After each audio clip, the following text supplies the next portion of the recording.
कहानी की शुरुआत होती है और एक आवाज़ हमें बता रही होती है कि यहाँ बहुत सारे अच्छे बच्चे हैं। उसके बाद हमें एक बच्ची को रोते हुए दिखाते हैं। आगे हमें बताया जाता है कि ये सारे जो बच्चे हैं वो बहुत ही ज़्यादा प्यारे हैं, बिल्कुल किसी एंजल की तरह। और हमें दिखाया जाता है कि एक सिस्टर उस बच्ची को चुप कराने लगती हैं। कोई भी इन बच्चों का पेरेंट यूं ही नहीं बन सकता है। अगले सीन में हमें एक मोटे से आदमी को दिखाते हैं जो कि एक बच्चे से कह रहा होता है कि मैं आज से तुम्हारा डैडी हूँ। वो आदमी उस बच्चे के कंधे पर हाथ रखता है। हमें बताया जाता है कि इन बच्चों को स्पेशल ट्रेनिंग दी जाती है ताकि ये बच्चे अपने पेरेंट्स के एक्सपेक्टेशन को पूरा करें। हमें दिखाया जाता है कि वो मोटा सा आदमी उस बच्चे को अपने साथ लेकर चला जाता है। आखिर ये स्पेशल ट्रेनिंग होती क्या है? वो सिस्टर और बाकी के बच्चे उस बच्चे को बाय कह रहे होते हैं और हमें बताते ही होती है वो आवाज़ कि मुझे खुशी हुई कि तुमने मुझसे ये सवाल किया। वो आवाज़ आगे कहती है कि ये ट्रेनिंग बहुत ही ज़्यादा स्पेशल होता है। वो सिस्टर क्लैप करते हुए बच्चों से कहने लगती है, ओके बच्चों, अब बहुत हो गया, ट्रेनिंग का वक्त हो गया है तुम लोगों का।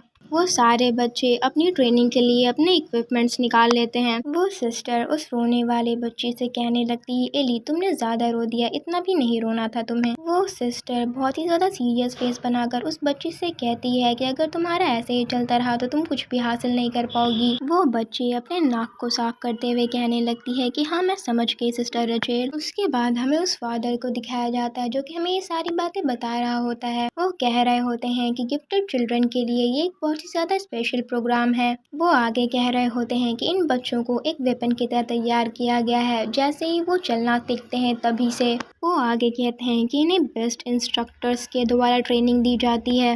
वो कहते हैं कि क्योंकि हम इन्हें इतनी मेहनत से तैयार करते हैं इसलिए इनका जो प्राइस है वो भी काफ़ी ज़्यादा होता है। वो आदमी जो ये बातें सुन रहा होता है वो पूछता है उस फादर से कि आखिर इस तरह से इन बच्चों को बड़े करने का क्या मतलब है।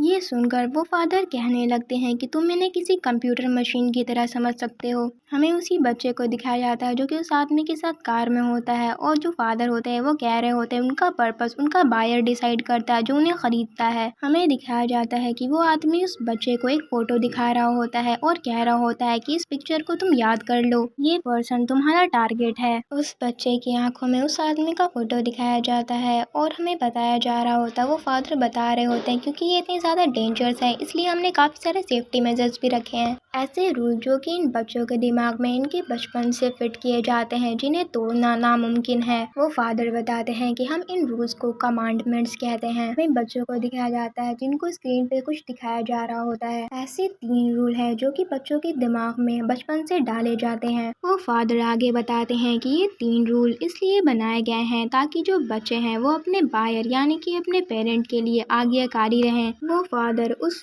पर्सन से कहने लगते हैं कि ये रूल बहुत ज़्यादा इम्पोर्टेंट है तो तुम इन्हें याद रखना, ओके। दूसरी तरफ हमें उस आदमी को दिखाते हैं जो कि उस बच्चे को फोटो दिखा रहा होता है और वो बच्चा कह रहा होता है कि फादर कोई कार हमारा पीछा कर रही है। वो आदमी ये सुनकर कहने लगता है कि क्या कहा तुमने लड़के। वो आदमी चिल्लाते हुए उस बच्चे से कहने लगता है कि चुप करो और फोकस करो, इस आदमी का चेहरा याद करो तुम। वो बच्चा ये सुनकर कहने लगता है, ओके फादर मैं आपकी बात को मानूंगा। पहला रूल ये होता है कि बच्चों को अपने पेरेंट्स की बात माननी है चाहे वो जो भी कहें। उसके बाद हमें दिखाया जाता है कि वो कार क्रैश हो जाती है जिसमें वो बच्चा और वो आदमी बैठे होते हैं।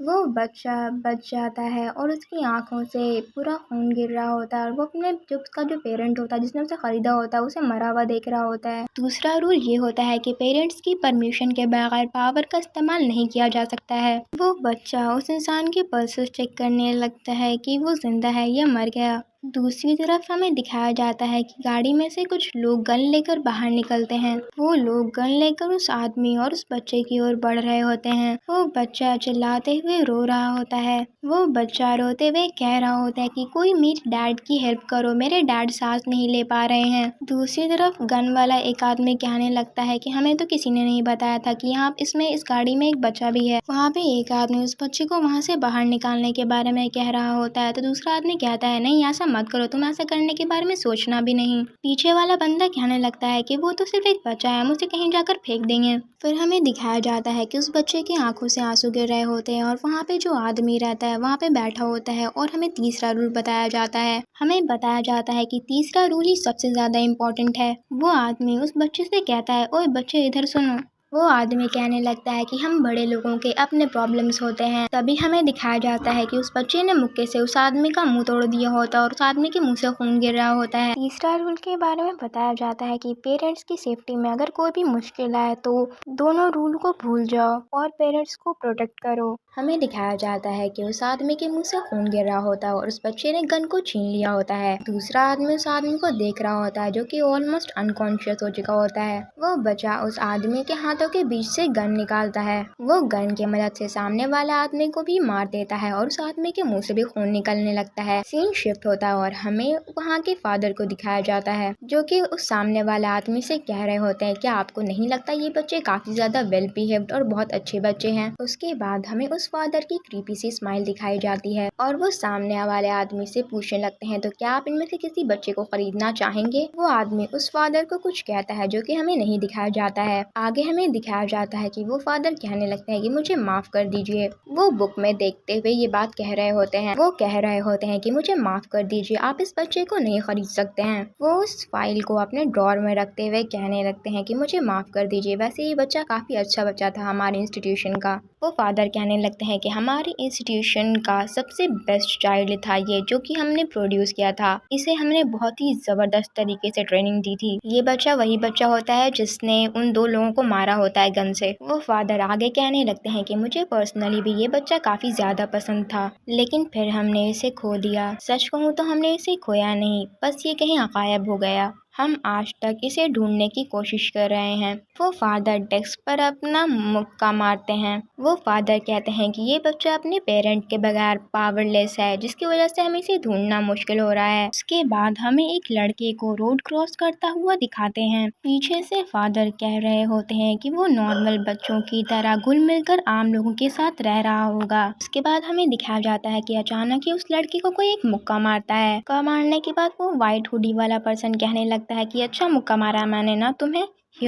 ह्यूनहो उसी लड़के का नाम होता है जिसे मुक्का पड़ा होता है। वो लड़का अपना पेट पकड़कर जमीन में गिरा हुआ होता है और बाकी लोग उसका मजाक उड़ा रहे होते हैं। व्हाइट हुडी वाला बंदा ब्लू जैकेट वाले बंदे को घूरने लगता है। वो लड़का हंसते हुए कहने लगता है, तुम्हारा पंच तो काफी ज्यादा अच्छा था। वो लड़का अपने पेट को पकड़ते हुए बोल रहा होता है कि तुम्हारा पंच तो सच में बहुत ज्यादा औसम था। व्हाइट हुडी वाला बंदा उस लड़के से कहने लगता है कि तुम्हारा कॉम्प्लीमेंट मुझे अच्छा लगा। उसकी दोस्त उस व्हाइट हुडी वाले लड़के के बारे में कह रहे थे कि वो किसी को भी पीट सकता है। में दिखाया जाता है कि वो ब्लू जैकेट वाला बंदा खड़ा होने की कोशिश कर रहा होता है। वो व्हाइट हुडी वाला लड़का कह रहा होता है कि चलो देखे तुम मेरे किक को कितना रेट करते हो। तभी अचानक से एक भूरे बाल वाला लड़का आने लगता है और उसे ढकेल कर आगे जाने लगता है। वो कह रहा होता है कि अब मेरी बारी है इसे मारने की। वो भूरे बालों वाला लड़का उस ब्लू जैकेट वाले लड़के से कहता है कि तुम अब मेरे पंच को रेट करो। व्हाइट हुडी वाला जो पर्सन होता है वो अपनी हुडी को साफ करने लगता है और मुस्कुरा रहा होता है। पीछे से वो व्हाइट हुडी वाला बंदा उस लड़के को, भूरे बालों वाले लड़के को गाली देता है। वो व्हाइट हुडी वाला बंदा उस भूरे बाल वाले लड़के का मजाक उड़ाने लगता है। अपना मजाक उड़ता देखकर वो भूरे बालों वाला बंदा काफी ज्यादा गुस्सा होता है और उस लड़के पर चिल्लाने लगता है। इस भूरे बालों वाले लड़के का नाम सियून होता है। तो वो जो व्हाइट हुडी वाला पर्सन होता है वो उससे कहने लगता है सियून से कि तुम करना क्या चाहते हो।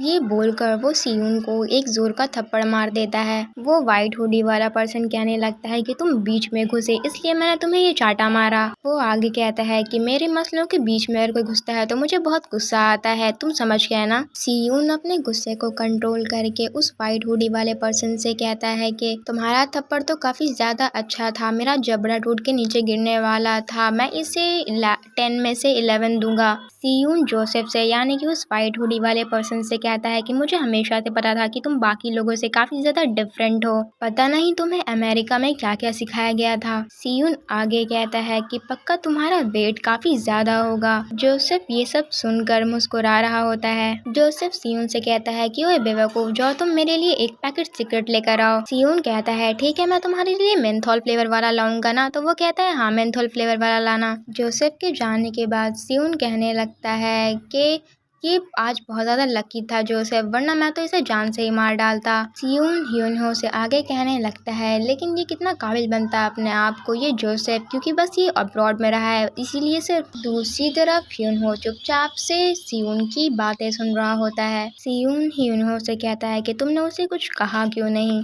वो फ्रेंडली वे में उसके कंधे पर हाथ रखकर उसके गर्दन को चीपने लगता है। ह्यूनहो अपने मन में सियोन से कह रहा होता है कि तुमने मुझे ऐसे क्यों पकड़ रखा है, तुम मुझे छोड़ो। दूसरी तरफ सियोन उसके मन की बात जान लेता है और कहने लगता है कि तुम इतनी आसानी से मुझसे आज नहीं बच पाओगे। पार्ट 2 की शुरुआत होती है और हमें सियोन को दिखाते हैं जिसने ह्यूनहो को पकड़ रखा होता है और कह रहा होता है कि मैं तुम्हें इतनी आसानी से नहीं जाने दूंगा। तुम्हें मेरी बात समझ में आ रही है ना। अगले सीन में हमें ह्यूनहो को सियोन की तरफ देखता हुआ दिखाते हैं। सियोन ह्यूनहो की तरफ देखते हुए कहने लगता है कि आज तुम मेरे लिए तो बुकी खरीद रहे हो, समझ गए ना। वो खाते खाते ये बातें ह्यूनहो से कह रहा होता है। सियोन आगे उसे कहता है कि मेरे पास 1 रुपया भी नहीं बचा है, क्योंकि मैंने जोसेफ के लिए जो चीजें खरीदी उसकी वजह से। ये सुनकर ह्यूनहो कहने लगता है, अच्छा ठीक है तुम खा लो। सेयुन के मुंह पर जूठा लगा हुआ होता है और वो कह रहा होता है ह्यूनहो से कि तुम ठीक तो हो, तुम्हारा चेहरा ऐसा क्यों हो रहा है, तुमने ऐसा लुक क्यों बना रखा है। ये सुनकर ह्यूनहो कहने लगता है कि नहीं ऐसी कोई बात नहीं है, और उस वक्त रुमाल से वो अपना मुंह पोंछ रहा होता है सियोन। अचानक ही सियोन की नज़र उस शॉप के नेम पर जाती है जिसका नाम था ह्यूनहोज डिनर। ये देखकर सियोन ह्यूनहो से कहने लगता है कि अब मैं समझा, ये शॉप के नेम की वजह से तुम डर गए हो है ना। इतना बड़ा कोइंसिडेंस है कि इस शॉप का नाम और तुम्हारा नाम दोनों ही सेम है।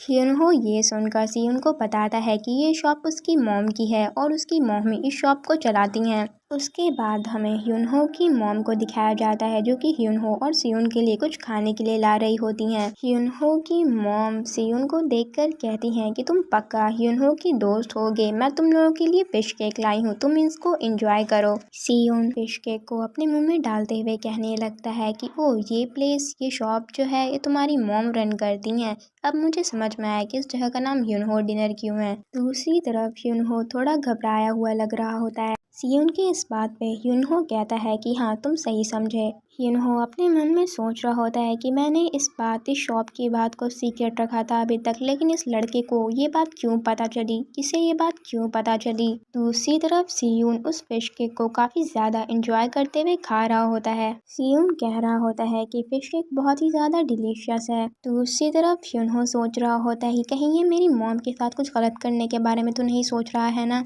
ह्यूनहो स्कूल में बुली हुआ करता था जिसकी वजह से ह्यूनहो को ये ख्याल आ रहा होता है। ह्यूनहो ने पेन निकाल लिया होता है और जैसे कि वो अटैक ही करने वाला होता है और सोच रहा होता है कि तुम लाइन क्रॉस कर रहे हो, लेकिन तभी हमें दिखाया जाता है कि वो जो सियोन होता है वो शुक्रिया करने लगता है उसकी मॉम को खाने के लिए। ह्यूनहो उस पर अटैक करने ही वाला होता है और वो शुक्रिया अदा कर रहा होता है उसकी मॉम का। सियोन ह्यूनहो की मॉम से कहता है कि मुझे आपको अच्छे से ग्रीट करना चाहिए था मिसेस हुआंग, मेरा नाम सियोन है, मैं ह्यूनहो का दोस्त हूँ। ये सब देखकर ह्यूनहो शॉक्ड हो जाता है। दूसरी तरफ सियोन उसकी मॉम से बात करते हुए कह रहा होता है कि मुझे पता था शॉप का नेम कोई कॉन्फिडेंस नहीं होगा। ह्यूनहो की मॉम हंसते हुए सियोन से कहने लगती है कि ह्यूनहो मुझे मना करता है शॉप के बारे में बताने के लिए। वो हंसते हुए ये बातें सियोन को बता रही होती हैं। ये सब सुनकर सियोन भी मुस्कुरा रहा होता है। सियोन ह्यूनहो से कहने लगता है कि डूड ये तुम क्या करते हो, तुम्हें तो प्राउड होना चाहिए तुम्हारी हार्ड वर्किंग मॉम के लिए। ह्यूनहो अपनी मॉम और सियोन के बीच में आ जाता है और अपने मन में सोच रहा होता है कि ऐसा नहीं चल सकता, पता नहीं ये क्या कहेगा या क्या करेगा अगर यहाँ पे ये और देर रुका तो।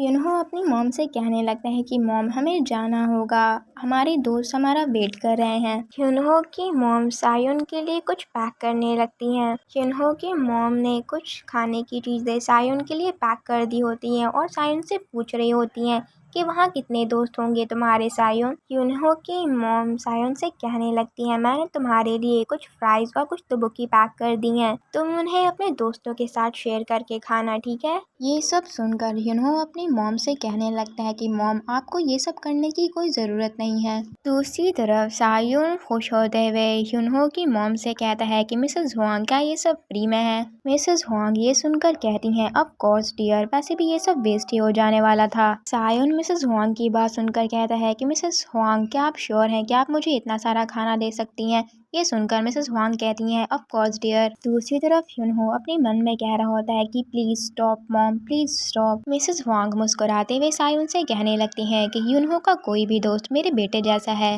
दूसरी तरफ यूनहो अपने मन में सोच रहा होता है कि मॉम आप गलत कर रही हैं। सायुन मुस्कुराते हुए कहता है कि आपके बेटे जैसा। दूसरी तरफ यूनहो अपने मन में सोच रहा होता है कि ये वैसा बच्चा नहीं है जैसा आप समझ रही हैं मॉम। सायुन खाने को देखकर अजीब तरीके से मुस्कुरा रहा होता है और यूनहो सोच रहा होता है उसे देखकर कि ये मेरा दोस्त नहीं है। सायुन मिसेस हुआंग से कहता है कि मैं आपकी बात समझ गया मिसेस हुआंग, और खाने के लिए आपका बहुत बहुत शुक्रिया। यूनहो सायुन का हाथ पकड़कर उसका नाम लेता है। यूनहो सायुन से कहता है कि तुम प्रॉमिस करो कि तुम जोसेफ और दूसरों को नहीं बताओगे मेरी मॉम के शॉप के बारे में। मैं तुमसे भीख मांगता हूँ प्लीज। ये सुनकर सायुन यूनहो से कहता है कि तुम इसके बारे में चिंता मत करो, और फिर वो मिसेस हुआंग को शुक्रिया कहता है। मिसेस हुआंग सायुन को बाय करते हुए कह रही होती हैं कि अगली बार अपने दोस्तों को भी लाना याद से। ये सुनकर सायुन जाते जाते कहता है कि पक्का मैं अगली दफा अपने दोस्तों को भी साथ लाऊंगा। ये सुनकर यूनहो काफी ज्यादा फ्रस्ट्रेट होते हुए घबराने लगता है। यूनहो अपनी मॉम से गुस्से में कहता है कि मॉम आपने ऐसा क्यों किया। उसकी मॉम उसकी तरफ मुड़ती हैं पर उन्हें कुछ समझ में नहीं आ रहा होता है कि यूनहो ऐसा क्यों बोल रहा होता है। यूनहो चिल्लाते हुए उनसे कहने लगता है कि मैंने आपसे कहा था कि आप ऐसा एक्ट करें कि आप मुझे नहीं जानती हैं। यूनहो अपनी मॉम से आगे कहता है कि मॉम मैंने आपसे रिक्वेस्ट की थी, मैंने आपसे बार बार रिक्वेस्ट की थी, लेकिन फिर आपने ऐसा क्यों किया। यूनहो दूसरी तरफ अपने मन में सोच रहा होता है कि मैं इन पर चिल्ला क्यों रहा हूँ। यूनहो की मॉम चुपचाप से ये सब सुन रही होती हैं। यूनहो की मॉम यूनहो से कहती हैं कि मैं तुम्हारे दोस्त से मिलकर खुश थी यूनहो। यूनहो की मॉम यूनहो से माफी मांगने लगती हैं तो यूनहो सोचने लगता है कि ये मुझसे क्यों माफी मांग रही हैं। यूनहो अपनी मॉम की बातें सुन रहा होता है जो कि कह रही होती हैं कि मैं बस चाहती थी कि तुम अपने दोस्तों के साथ अच्छे से रहो, मुझे माफ़ कर देना कि मैंने तुम्हारी बात नहीं मानी। यूनहो अपने मन में कहता है कि मॉम मुझसे माफ़ी मांगना बंद कर दीजिए प्लीज़। उसने अपने हाथों का मुक्का बना रखा होता है और वो काफ़ी ज़्यादा फ्रस्ट्रेट होता है। अगले सीन में हमें दिखाया जाता है कि खाने में एक कपड़ा अजीब सा गंदा सा होता है। कोई यूनहो को बोल रहा होता है कि ये खाने में कहाँ से आया। यूनहो बस चुप कर वहाँ पर बैठा होता है और देख रहा होता है। उसके बाद हमें दिखाया जाता है कि वो जोसेफ होता है जिसने वो कपड़ा पकड़ रखा होता है। वो अजीब तरीके से मुस्कुरा रहा होता है और उसके दोस्त भी। वो कहता है कि मैंने सुना था कि तुम्हारी मॉम तो बुक्की बेचती हैं यूनहो, तो मैं तुम्हारी मॉम की शॉप पर गया था ताकि मैं कुछ तुबुकी ट्राई कर सकूं। पर ये गंदा सा कपड़ा इस बाउल में क्या कर रहा है। तुम्हें लगता है कि मैं ये गंदी सी चीज़ खाऊंगा।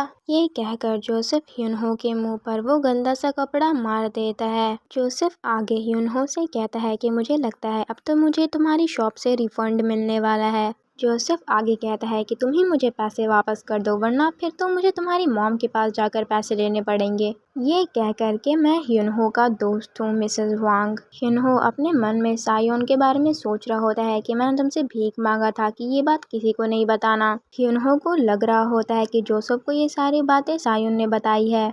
यूनहो काफ़ी ज़्यादा सीरियस होता है और वो कहता है कि फ्रेंड तुम्हें ऐसा लगता है कि तुम मेरे दोस्त हो। ये सुनकर जोसेफ यूनहो से कहता है कि तुम क्या सच में गुस्सा हो गए। जोसेफ आगे कहता है यूनहो से कि मैं तो बस तुम्हारे साथ प्रैंक कर रहा था एक दोस्त होने के नाते। जोसेफ उस बाउल के अंदर की सारी तुबुकी को यूनहो के ऊपर गिराते हुए कहने लगता है कि मुझे लगता है कि तुम्हारी मॉम को ये सारी बातें बतानी ही पड़ेंगी। यूनहो ने अपना पेन निकाल लिया होता है और उसे अपने हाथों में जोर से पकड़ रखा होता है। जोसेफ की नज़र उसकी तरफ जाती है। यूनहो उस पेन से जोसेफ के ऊपर अटैक करने वाला होता है। तभी यूनहो को अपनी मॉम की बात याद आ जाती है जो कि कह रही होती हैं कि मैं बस चाहती थी कि तुम अपने दोस्तों के साथ अच्छे से रहो। उसके बाद वो यूनहो को सॉरी कह रही होती हैं। यूनहो जोसेफ के गले में वो पेन घुसाने ही वाला होता है लेकिन वो अपनी मॉम का सोचकर रुक जाता है। उसके बाद अगले सीन में हमें दिखाया जाता है कि पूरा डेस्क और पूरी ज़मीन गंदी हो चुकी होती है और बाकी बच्चे तमाशा देख रहे होते हैं।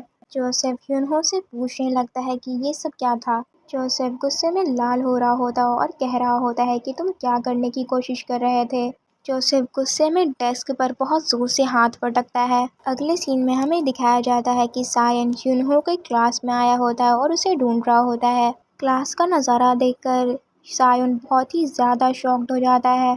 हमें दिखाया जाता है कि क्लास के सारे बच्चे अपने अपने डेस्क पर बैठे होते हैं और दो पुलिसमैन और टीचर वहाँ पर खड़े होते हैं और विंडो टूटी हुई होती है जहाँ पर खून लगा हुआ होता है। ज़मीन पर ह्यूनहो का चश्मा पड़ा होता है जहाँ पर पूरा खून ही खून होता है। ह्यूनहो का चश्मा टूट चुका होता है। सायोन पुलिस को और टीचर को बस वहाँ पर खड़ा हुआ देखता ही रह जाता है। हमें दिखाया जाता है कि जोसेफ किसी को मुक्के से मारा होता है और जोसेफ के मुक्के में खून लगा होता है और हमें बताया जा रहा है कि उस दिन ह्यूनहो को जोसेफ ने पूरे 15 मिनट तक बेरहमी से मारा था। हमें दिखाया जाता है कि ह्यूनहो जोसेफ से माफ़ी मांग रहा होता है। वो आवाज़ हमें बताती है कि ह्यूनहो बहुत दफ़ा बेहोश हुआ लेकिन फिर से उसे जगाकर जोसेफ उसे बेरहमी से मारता रहा।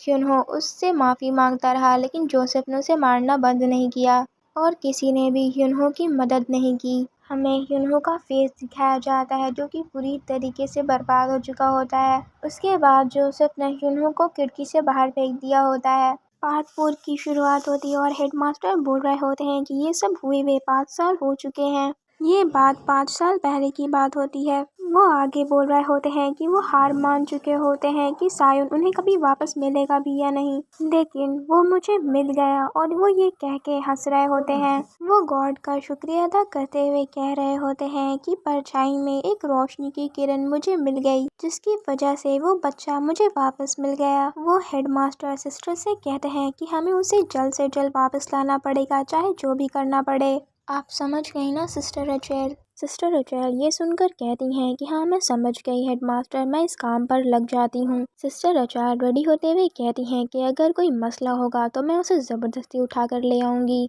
और उन्होंने गन ले रखा होता है अपने हाथों में और एक मस्त सा कॉस्ट्यूम पहन रखा होता है। उसके बाद हमें बताया जाता है कि सिस्टर रचेल डेड मैंशन की हेडमिस्ट्रेस होती हैं और उनका एरिया ऑफ एक्सपर्टीज अननोन होता है। सिस्टर रचेल के इस कॉस्ट्यूम और गन्स को देखकर हेडमास्टर परेशान हो जाते हैं और वो कहते हैं कि तुमने मेरी बात सुना नहीं सिस्टर, मैंने कहा था कि कम से कम नुकसान में उसे वापस लाना है उस बच्चे को। सिस्टर रचेल अपनी चीज़ों को ज़मीन से उठा रही होती हैं। हेडमास्टर सिस्टर रचेल को गन वगैरह ले जाने के लिए मना करते हैं। सीन शिफ्ट होता है और हमें एक पर्सन को दिखाया जाता है जो कि जोसेफ के फादर होते हैं। वो मिसेस हुआंग को ग्रीट कर रहे होते हैं जो कि ह्यूनहो की मॉम होती हैं। जोसेफ के फादर अपना नाम ब्योंग गुआन बताते हैं। वो वैसे झुके हुए उनसे कह रहे होते हैं ह्यूनहो की मॉम से कि मैम मेरे बच्चे की गलती मेरी गलती है और मुझे समझ नहीं आ रहा कि मैं आपसे क्या कहूँ। वो आगे उनसे कहते हैं कि मैं ह्यूनहो की सारी मेडिकल एक्सपेंसेस, उसका सारा ट्रीटमेंट और इमोशनल ट्रॉमा का पैसा देने के लिए तैयार हूँ। मैं इस तरह से आपसे माफ़ी मांगना चाहता हूँ। ह्यूनहो की मॉम उस पर्सन को इग्नोर कर देती हैं। वो आगे कहते हैं कि अगर आप चाहें तो मैं इससे ज़्यादा आपको पे कर सकता हूँ, मैं आपको ज़ुबान देता हूँ। ह्यूनहो की मॉम उस वक्त राइस बना रही होती हैं। ह्यूनहो की मॉम उस पर्सन से कहती हैं कि आप जो भी करें इससे कुछ नहीं बदलेगा सर। वो आगे कहती हैं कि ये इतनी छोटी सी बात नहीं है कि तुम माफ़ी मांगोगे और सब ठीक हो जाएगा। उसके बाद ये सुनकर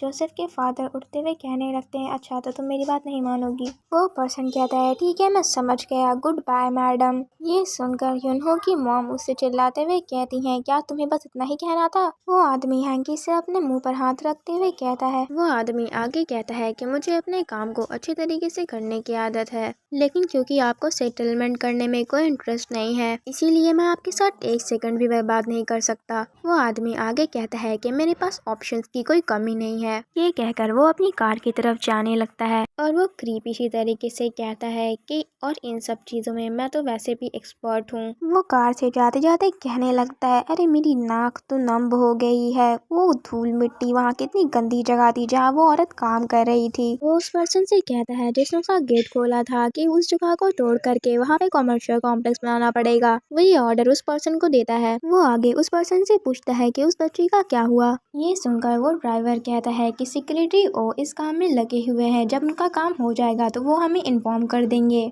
ये सुनकर वो आदमी कहता है कि ठीक है। सीन शिफ्ट होता है और हमें हॉस्पिटल का सीन दिखाया जाता है। हमें दिखाया जाता है कि हॉस्पिटल बेड पर जोसेफ पड़ा हुआ होता है। वो सायोन की बातों के बारे में सोच रहा होता है कि उसकी बातों में बहुत कुछ अलग लग रहा था। जोसेफ के फादर उससे मिलने आए हुए होते हैं। जोसेफ अपने फादर को एब्सोल्यूट रूल के बारे में बता रहा होता है जिसके बारे में उसने सायोन से सुना था। ये सुनकर जोसेफ के फादर कहते हैं कि तुम क्या बकवास कर रहे हो। वहाँ पर ये बातें नर्स भी सुन लेती हैं। एब्सोल्यूट के बारे में सुनकर जोसेफ के फादर आगे कहते हैं कि ये कोई ट्रेंडी ट्रेंडिंग वर्ड चल रहा है तुम टीनेजर्स के बीच में। ये सुनकर जोसेफ अपने फादर को बताता है कि मुझे इस बारे में नहीं पता, लेकिन फिर अचानक से उसने हम सब पर हमला कर दिया था, मुझे और मेरे दोस्त पर अटैक कर दिया था उसने। वो सायोन के बारे में अपने फादर को बता रहा होता है। जोसेफ के फादर हाथों से इशारा करके नर्स को जाने के लिए कहते हैं थोड़ी देर के लिए। वो उनसे कहते हैं कि मुझे ज्यादा वक्त नहीं लगेगा, मैं आपसे वादा करता हूँ। जोसेफ वही बात अपने फादर से कह रहा था कि जैसे कि मैं आपको बता रहा था फादर की उसने।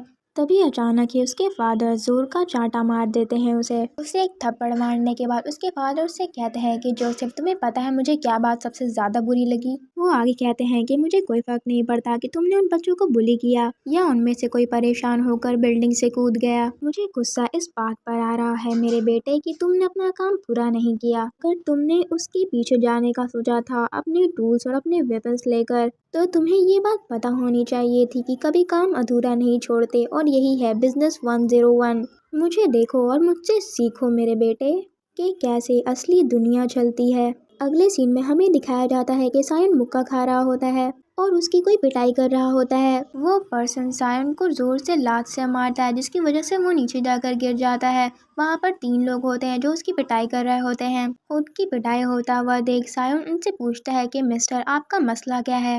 वो लोग रुकते नहीं, वो उसे मारते ही जाते हैं। उसका बैग नीचे जमीन में गिर जाता है और वो जमीन पर गिरा पड़ा होता है। वो आदमी अपना ग्लव्स निकालते हुए सायन से कह रहा होता है कि तुमने जोसेफ और उसके दोस्तों को मारा था। वो उस ग्लव्स को सायन के ऊपर गिराते हुए कहता है कि तुम्हारे ट्रिक्स बच्चों पर वर्क कर गए पर अडल्ट पे नहीं करेंगे। वो आगे कहता है कि यंग मास्टर यानी कि वो जोसेफ के बारे में कह रहा होता है कि उस सायन की वजह से जोसेफ हॉस्पिटल में पड़ा हुआ है। वो आदमी सायन का हाथ मोड़ने लगता है। वो आदमी सायन का हाथ मोड़कर उसे तोड़ने लगता है और उससे कहता है कि जो बोओगे वही पाओगे। वो आदमी अपनी टांगों से सायन का हाथ तोड़ देता है। ये सब करने के बाद वो आदमी सायन से कहता है कि बच्चे असली दुनिया में तुम्हारा स्वागत है। उसके बाद हमें शाम का सीन दिखाते हैं। सायन उस आदमी का नकल उतारते हुए कहने लगता है oh welcome to the real world kiddo, और वो उसका मजाक उड़ा रहा होता है और उसने अपना हाथ पकड़ा हुआ होता है। सायन उस आदमी को कहता है जब वो चला जाता है कि कितना बकवास करता है ये आदमी। सायन अपने हाथों को घुमाते हुए कहने लगता है कि इस आदमी को हड्डियों के टूटने में और हड्डियों के घिसकने में फर्क ही नहीं पता है। ये पिटाई तो पार्क में घूमने जाती थी, सिस्टर रचेल का तो अलग ही कहना था, वो तो अलग ही किस्म से मारती थी। सायन अपने बाजुओं को घुमाकर उसे सही जगह पर ला रहा होता है। सायन अपने मुक्के को देखते हुए कहने लगता है कि मेरे लिए चीजें बहुत ज्यादा खराब हो गई हैं।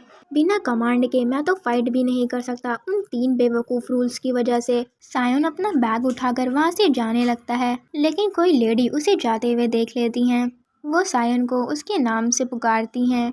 हमें दिखाया जाता है कि वो लेडी यूनहो की मॉम होती हैं और वो सायन से पूछ रही होती हैं कि तुम सायन ही हो ना। उन्होंने हाथों में पॉलिथीन बैग में सब्जियां ले रखी होती हैं। वो सायन से पूछती हैं कि तुम्हारे साथ क्या हुआ है स्वीट हार्ट। सायन मिसेस होंग को हाई करता है। सायन अपने मन में सोचने लगता है कि अच्छा हाँ ठीक है, अब चीज़ें और ज़्यादा कॉम्प्लिकेटेड हो गई हैं। उसके बाद हमें सायन को दिखाते हैं जो कि खाने की प्लेट के सामने बैठा होता है लेकिन खा नहीं रहा होता है। सायन ही हमारा मेन लीड है।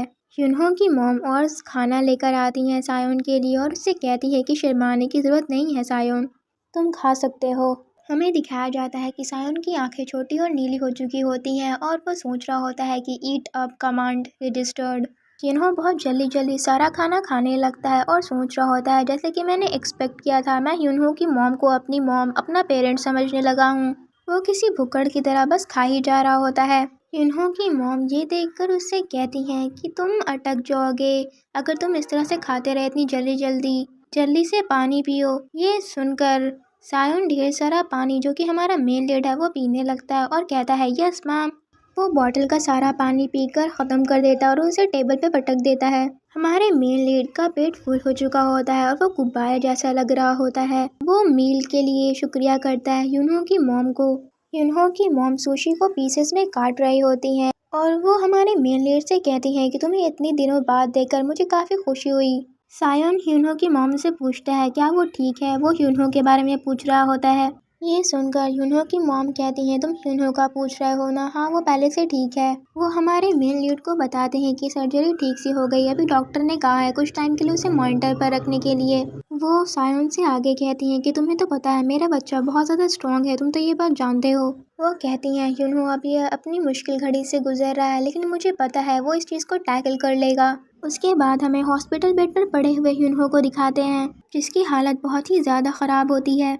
यूनहो की मॉम आगे कहती हैं कि अगर तुम मुझसे पूछो कि मैं कैसी हूँ तो मैं कहूँगी मैं अपने बच्चे की तरह स्ट्रॉन्ग नहीं हूँ। ये कहकर उनके आंसू गिरने लगते हैं उनके हाथों से और वो बुरी तरीके से रोने लगती हैं। वो रोते रोते आगे कहने लगती हैं कि मेरा बच्चा वहाँ हॉस्पिटल बेड पर पड़ा हुआ है, लेकिन मैं कुछ नहीं कर पा रही हूँ।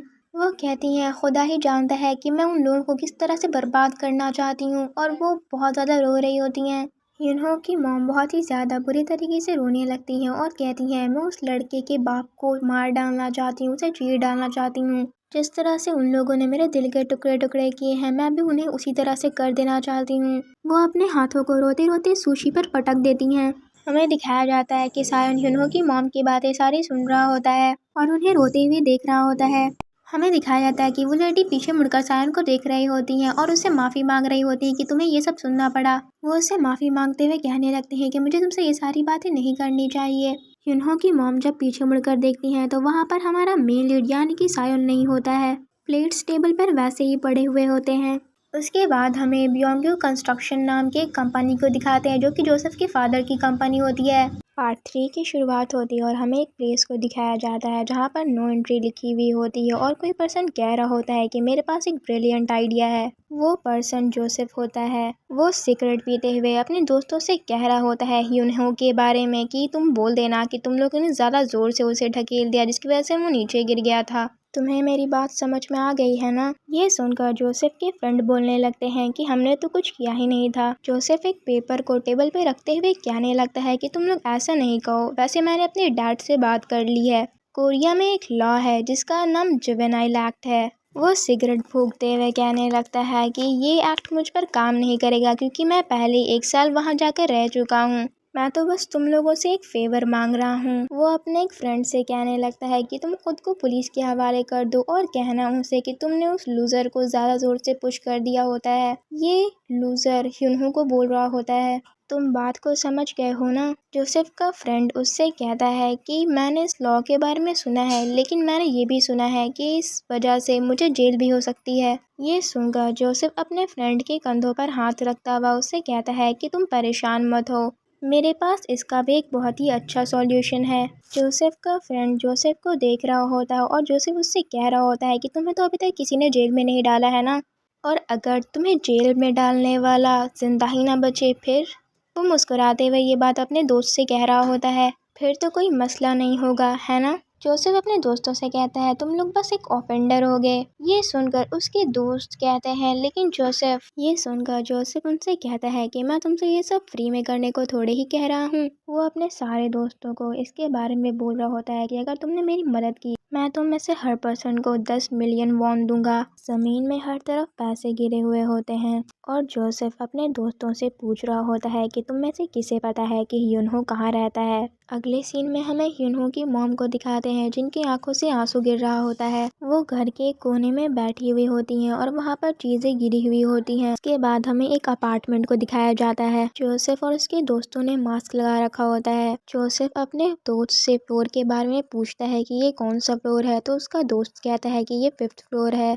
उसके बाद हमें लिफ्ट को दिखाया जाता है। उन सारे लोगों ने बैट ले रखा होता है। वो लोग सीढ़ियों से ऊपर के फ्लोर पर जाने लगते हैं। जब वो ऊपर जाते हैं तो वो देखते हैं कि लिफ्ट को किसी ने अटका रखा होता है।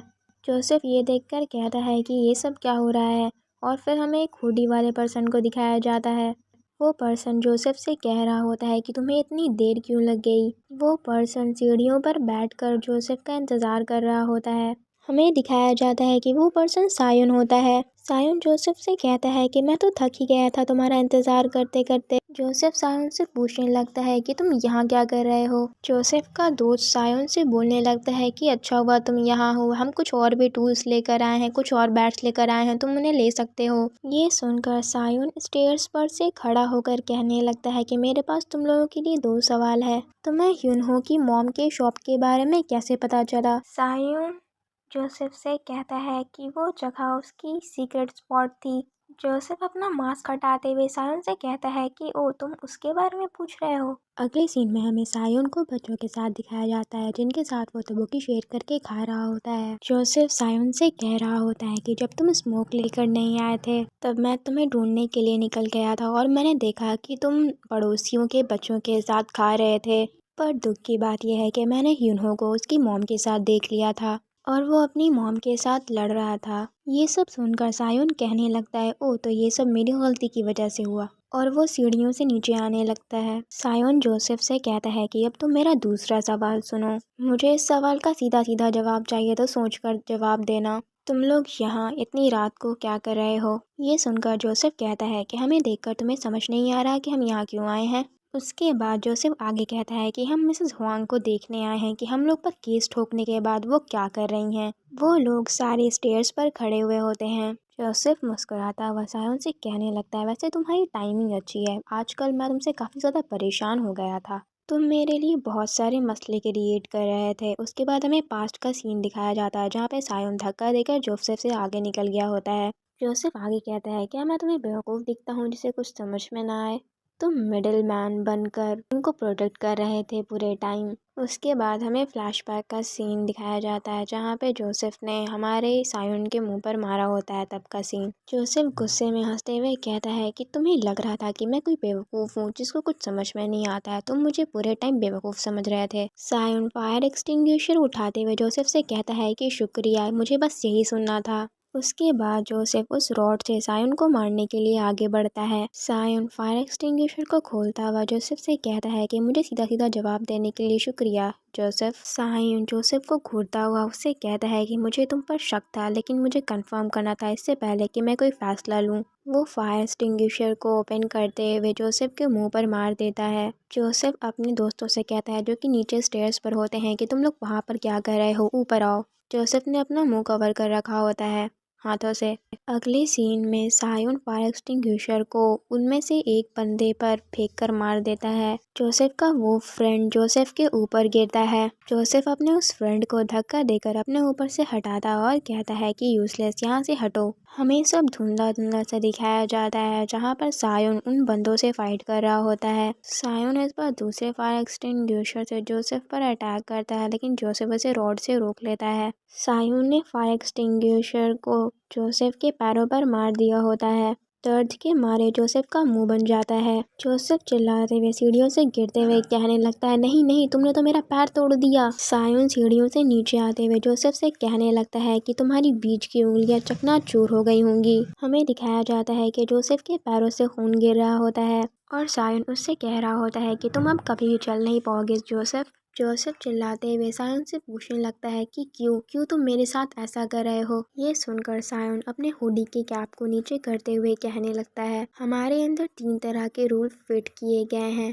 पहला कि पेरेंट की बात एब्सोल्यूट है, कुछ भी हो जाए हमेशा पेरेंट्स की बात माननी है। सायोन जोसेफ के मुंह पर एक जोर का मुक्का मारते हुए उसे दूसरा रूल बताने लगता है। वो दूसरे रूल के बारे में बताता है कि पेरेंट्स की परमिशन के बगैर कभी भी पावर का इस्तेमाल नहीं करना है। हमें जोसेफ के बाकी के दोस्तों को दिखाया जाता है, उनका भी हाल बेहाल हो रहा होता है और वो कह रहे होते हैं कि ये किस बारे में बात कर रहा है। हमें दिखाया जाता है कि जोसेफ के नाक और मुंह से खून आ रहा होता है, उसकी आंखों में आंसू होता है और उसका मुंह सूज चुका होता है। और सायोन तीसरा रूल बता रहा होता है कि किसी भी डाउट के बगैर सबसे ज़्यादा इम्पोर्टेंट रूल जिसे किसी भी हाल में याद रखना है। जोसेफ उस वक्त सायोन से हाथ जोड़कर माफ़ी मांग रहा होता है। वो कह रहा होता है कि प्लीज़ सायोन मुझे माफ़ कर दो, रुक जाओ, प्लीज़ रुक जाओ। सायोन तीसरा रूल बताता है जोसेफ को कि जो पेरेंट्स हैं उनकी सेफ्टी अगर किसी भी तरीके से डेंजर में रहे तो दोनों रूल को भूल जाओ और उस मुश्किल का सामना करो किसी भी तरीके से। जोसेफ दर्द से बेहाल होता है और चिल्ला रहा होता है। जोसेफ बहुत ज़्यादा जख्मी होता है और अपने हाथ को पकड़कर ज़मीन पर पड़ा हुआ होता है। सायोन जोसेफ से कहता है कि उस दिन मिसेस हुआंग ने मुझसे कुछ कहा था। उसके बाद हमें फ्लैशबैक का सीन दिखाया जाता है जहाँ पे यूनहो की मॉम सायुन से कहती हैं कि यूनहो का कोई भी दोस्त मेरे बेटे जैसा है। सायुन बहुत ही डेंजरस आंखों से जोसेफ को देख रहा होता है और उसे कह रहा होता है कि दूसरे लफ्जों में कहूँ तो तुमने मेरी माँ को धमकी दी थी। सायुन ने अपने जूतों को जोसेफ के मुंह पर रख दिया होता है। सायुन जोसेफ से आगे कहता है तो दूसरे लफ्जों में कहूँ कि तुमने मेरी माँ को धमकी दी तो मैं तुम्हें किसी कीड़े की तरह मसल दूंगा जोसेफ। इसके बाद हमें दिखाया जाता है कि सायुन उसे लातों घूंसों से मारने लगता है। अगले सीन में हमें उस ऑर्फनेज का सीन दिखाया जाता है। वो जो सिस्टर होती हैं वो फादर से अंदर आने के लिए परमिशन लेती हैं और उन्हें बताती हैं कि किसी ने आपको कोरिया से कांटेक्ट किया है हेडमास्टर। जो हेडमास्टर होते हैं वो सिस्टर की तरफ देखते हुए उनसे पूछते हैं कि कोरिया, क्या उन्होंने कोई नेम मेंशन किया। ये सुनकर जो सिस्टर होती हैं वो एक नाम बताती हैं, the white tiger job centre. ये सुनकर हेडमास्टर कहते हैं कि लो फ़ोन मुझे दो। हेडमास्टर फ़ोन कॉल को लेने के बाद कहते हैं हाँ मैं हेडमास्टर बोल रहा हूँ। ये सुनकर वाइट टाइगर जॉब सेंटर के लोग उन्हें बताते हैं कि हमने उसे ढूंढ लिया, the lost legend of the dead mention. उसके बाद हमें सायुन को दिखाया जाता है जो कि सबको पीट कर वहाँ पे खड़ा हुआ होता है। उसके बाद हमें सायुन का डेंजरस और कूल सा फेस दिखाया जाता है और वो लोग बोल रहे होते हैं कि कोड नेम सियान, जो कि अभी तक कोरिया ही में था। Project good child, dead mansions all purpose weaponized children program, code name सियान, सायुन पार्क। उसके बाद हमें सायुन के बचपन वाले रूप को दिखाया जाता है जहाँ पे उसका कोड नेम सियान लिखा हुआ आ रहा होता है। डेड मैंशन के सारे बच्चों में से सबसे ज़्यादा बेस्ट बच्चा, वेपन एक्सपर्टीज से लेकर असासिनेशन तक सब में बेस्ट। हमें बताया जा रहा होता है कि इस बच्चे को याकुजा फैमिली जो कि जापान में है वहाँ पहुँचाया जाना होता है। वो आवाज़ हमें आगे बता रही होती है कि किसी प्रॉब्लम की वजह से सियान वहाँ डिलीवर नहीं हो पाता है। उसके जापान जाने में कुछ मुश्किलें आ जाती हैं और वो जापान की जगह कोरिया पहुंच जाता है। उसके बाद हमें दिखाया जाता है कि वो बच्चा वहाँ के लोगों से बात करने की कोशिश कर रहा होता है लेकिन वो बात नहीं कर पा रहा होता है।